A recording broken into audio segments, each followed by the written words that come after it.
कामयाबी में अहंकार और नाकामयाबी में निराशा। अगर इन दो भावों से इंसान अपने जीवन को सुरक्षित कर लेता है तो अपने जीवन में अभूतपूर्व वृद्धि कर सकता है। सांसारिक क्षेत्र में भी और आध्यात्मिक क्षेत्र में भी जब भी कोई इंसान कामयाब होता है तो धीरे धीरे जाने अनजाने उसके अंदर अहंकार प्रवेश करने लगता है। कई बार वो अहंकार इतना विराट होता है कि वो सभी को दिख जाता है और कभी इतना सूक्ष्म होता है कि वो दिखाई नहीं देता, लेकिन फिर भी वह मौजूद रहता है। और ऐसे ही जब कोई आदमी नाकामयाब होता है तो उसे निराशा, उदासी और दुख घेर लेते हैं, जिससे वो आदमी नाउम्मीद हो जाता है। उसके पास कोई आशा की किरण नहीं होती और इसी वजह से वो नई शुरुआत करने से हिचकिचाता है। अगर कोई आपको ऐसा मंत्र मिल जाए जो कामयाबी में आपके अहंकार और नाकामयाबी में आपकी निराशा को दूर कर सके, तो आप खुद सोचिए कि क्या कोई भी बाधा आपको कामयाब होने से रोक सकती है? नहीं रोक सकती। आज की जो मैं आपको कहानी सुनाने वाला हूँ, उस कहानी में आपको एक ऐसा मंत्र मिलेगा जो इन दोनों समस्याओं का निवारण कर देगा। तो चलिए हम उस कहानी की ओर चलते हैं। एक बार की बात है, मगध राज्य का एक बहुत ही प्रसिद्ध सम्राट हुआ करता था।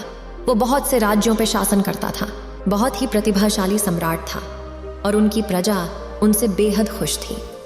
कोई भी इंसान उनके बारे में कोई बुरी बात नहीं बोलता था, लेकिन अपनी जिम्मेदारियों का निर्वाह करते हुए सम्राट को अपने लिए कुछ समय ही नहीं मिलता था।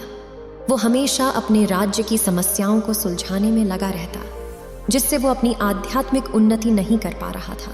और वो सम्राट इस बात को लेकर परेशान था, क्योंकि कहीं ना कहीं उसे इस जीवन की निरर्थकता का आभास था। उसे पता था कि जीवन में कुछ भी कर लो, कुछ भी पाने या खोने जैसा नहीं रहता। आखिर में तो मौत सब कुछ खत्म कर देती है।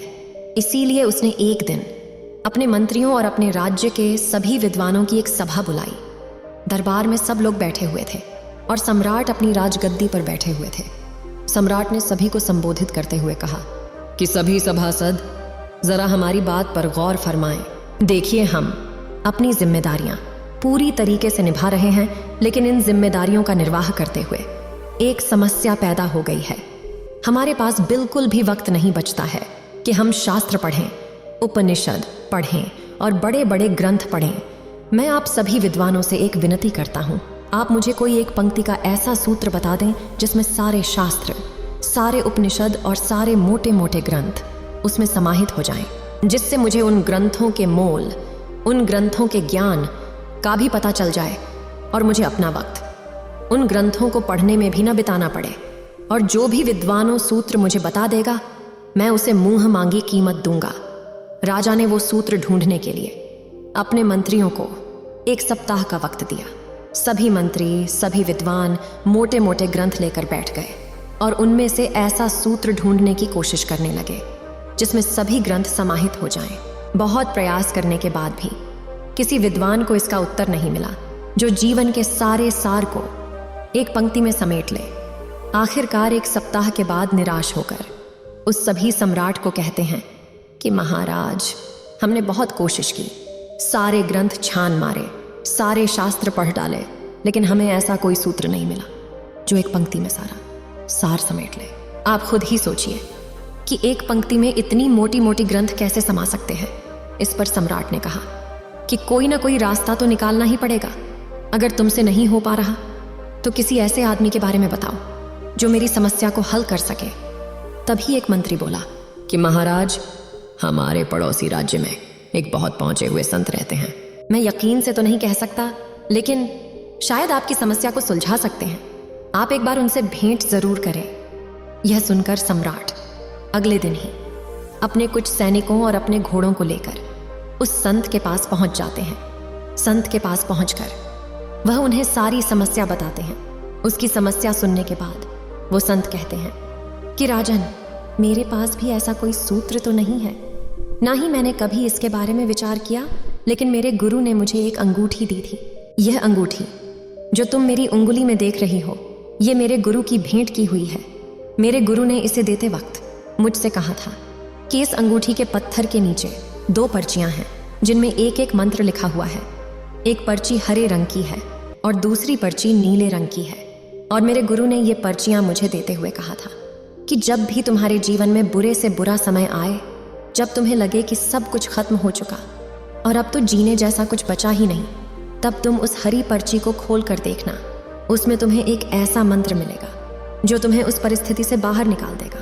और दूसरी पर्ची तुम तब खोलना जब तुम अपने जीवन में सब कुछ हासिल कर लो, जब तुम्हें लगे कि जीवन में मैंने सब कुछ पा लिया, अब तो पानी जैसा कुछ रहा ही नहीं, तब तुम उन नीली पर्ची खोलना। इसके बाद उस संत ने कहा कि मुझे तो अपने जीवन में इसकी ज़रूरत ही नहीं पड़ी, क्योंकि मेरे पास ऐसा वक्त ही नहीं आया कि मुझे ही पर्ची खोलकर देखने की ज़रूरत पड़े। इसीलिए यह पर्ची मैं तुम्हें भेंट कर देता हूँ। और यह कहते हुए उसने वो अंगूठी सम्राट को भेंट कर दी। सम्राट ने भी वो अंगूठी स्वीकार कर ली और अपने राज्य में वापस लौट आया। समय ऐसे ही चलता रहा। बहुत साल बीत गए। राज्य पूरी खुशहाली के साथ चल रहा था। अक्सर बीच बीच में सम्राट के मन में उस अंगूठी को देखकर यह ख्याल आता था कि एक बार खोल कर देखता हूँ इसमें क्या मंत्र लिखा हुआ है। लेकिन वो संत की बात याद करके उन पर्चियों को नहीं देखता था। उस सोचता था कि कहीं मैं अभी को खोल दूंगा, उनका मंत्र निष्फल हो जाएगा। इसीलिए उसने सामान्य परिस्थितियों में उन पर्चियों को नहीं खोला। लेकिन समय की एक खासियत होती है, वह हमेशा बदलता जरूर है। और इसी तरह एक दिन उनके राज्य पर पड़ोसी राज्य के राजा ने हमला कर दिया। सम्राट ने अपने सैनिक बलों के साथ डटकर उनका मुकाबला किया, लेकिन उनकी सेना बहुत बड़ी थी, जिसकी वजह से राजा को हार का सामना करना पड़ा।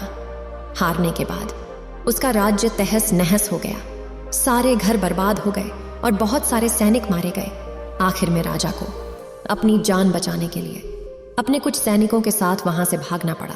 राजा का परिवार भी इस युद्ध में खत्म हो चुका था। अब राजा केवल अकेला बचा था और वो अपनी जान बचाने के लिए पहाड़ियों के रास्ते से भागना शुरू कर देता है। साथ में उसके कुछ सैनिक भी होते हैं, लेकिन कुछ समय बाद सैनिक भी उसका साथ छोड़कर भाग जाते हैं, क्योंकि उन्हें लगता था कि दूसरी सेना के जो सैनिक उनका पीछा कर रहे हैं वो राजा को मारते वक्त तुम्हें भी जिंदा नहीं छोड़ेंगे। और यही सोचकर वह सैनिक अपने राजा को, अपने सम्राट को अकेला छोड़कर वहां से भाग जाते हैं। अब राजा अकेला रह गया था, कोई उसका साथ देने वाला नहीं था। वह दुर्गम पहाड़ियों पर अकेला अपने घोड़े पर सवार होकर उनको पार करता हुआ छुपता छुपाता आगे चला जा रहा था। लेकिन दूसरी सेना के सैनिक किसी भी कीमत पर उसको ढूंढकर मार देना चाहते थे और पीछा करते हुए वह उसके बहुत करीब पहुंच चुके थे।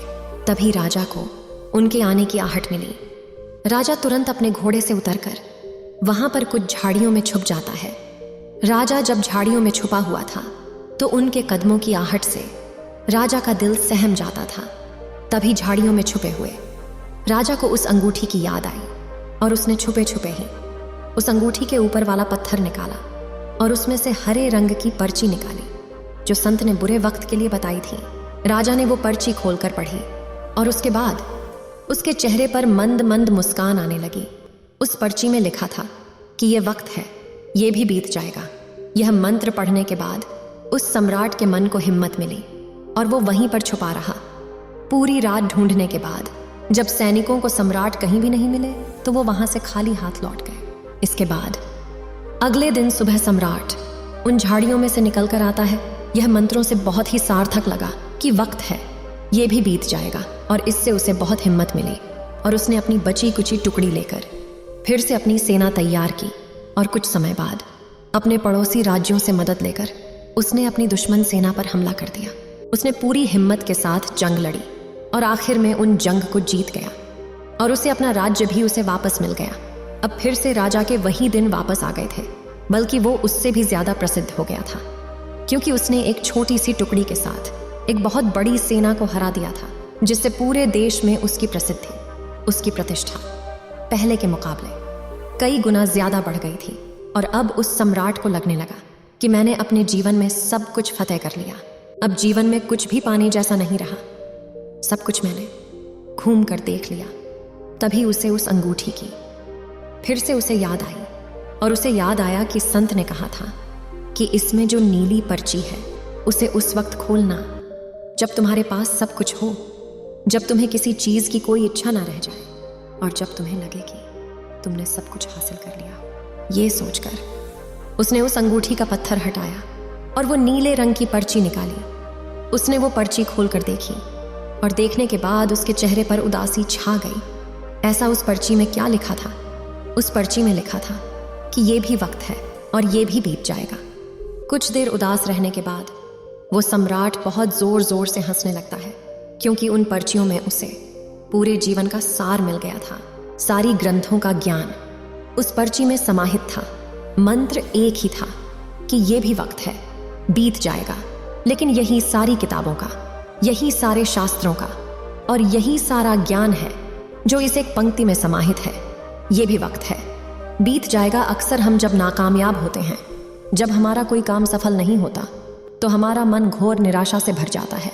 हमें कोई रास्ता नजर नहीं आता। लेकिन अगर ऐसे वक्त में भी आदमी ये मंत्र याद रखे कि ये भी वक्त है, बीत जाएगा, तो वो इंसान कभी भी हिम्मत नहीं हार सकता और ना ही उदासी उसे कभी घेर सकती है। ऐसे इंसान फिर से नई शुरुआत करते हैं और जीवन में आगे बढ़ते हुए सफलता हासिल कर लेते हैं। लेकिन सफलता हासिल करने के बाद भी उन्हें अक्सर अहंकार आ जाता है। मन अहंकार को पकड़ ही लेता है। लेकिन अगर ऐसे वक्त में भी इंसान इस मंत्र को याद रखे कि ये भी वक्त है और ये भी बीत जाएगा, तो इंसान को सफलता में भी अहंकार नहीं मिलेगा। और इस एक मंत्र के द्वारा इंसान अपने आप को सुख और दुख, कामयाबी और नाकामयाबी, इन दोनों चीजों के पार उतार सकता है और जीवन की निरर्थकता को समझ सकता है। आखिर में तो जीवन निरर्थक ही है, क्योंकि मौत सब कुछ खत्म कर देती है। आखिर में कुछ भी नहीं बचता। आपका शरीर भी यहीं छोड़ जाता है। इसके द्वारा कमाई हुई चीजें भी यहीं छूट जाती हैं। और जब आपको अपने जीवन की निरर्थकता का आभास होने लगता है, तो आप जीवन की सार्थकता को जानना चाहते हैं। तब आपको जानना चाहते हैं जो शाश्वत है और जो मृत्यु के बाद भी तुम्हारे साथ रहता है। वहीं से सत्य की खोज शुरू होती है और वहीं से ज्ञान का मार्ग खुलना शुरू होता है। उम्मीद है आप सभी को ये वीडियो अच्छी लगी होगी। अगर आप बुद्ध के सच्चे विश्वासी हैं, तो चैनल को सब्सक्राइब और वीडियो को लाइक करके कमेंट में नमो बुद्धा लिख दीजिए।